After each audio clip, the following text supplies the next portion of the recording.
Time now for your forewarned weather with Garrett James.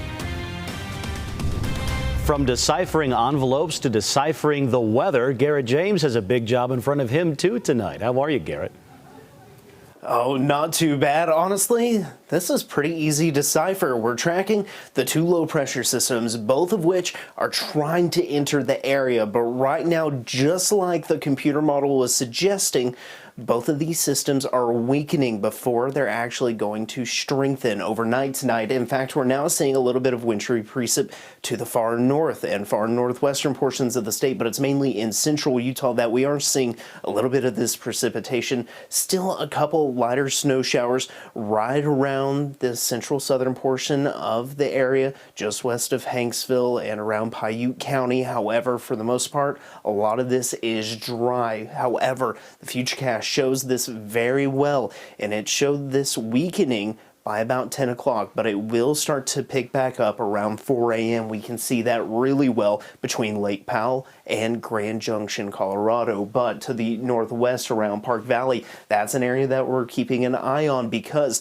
between 4 a.m. and 7 a.m., notice how much that area grows with precipitation, and that's due to the dynamic forcing of that cold front. And then there's that low pressure system still strengthening to the southeast and giving widespread precipitation all the way from Kanab to just about Vernal. And we're going to track that slowly getting pushed out of the area, but it's the cold front that's going to be undercutting the moisture and pushing it out of the state, and that is going to leave us dry by the time nightfall happens. And most of eastern Utah should be in the clear, I'd say, by about midnight. And then heading into Sunday, things dry out. So how much snow are we going to be looking at? Well, for the southern mountains, about 3 to 6 inches. Northern mountains, about 1 to 4. Mountain valleys, trace amount to upwards of 2 inches being possible. And then the benches, trace amount to maybe upwards of 1 inch, but it's mainly going to be a light dusting that they would see. So let's take a look at temperatures out there right now. A lot of places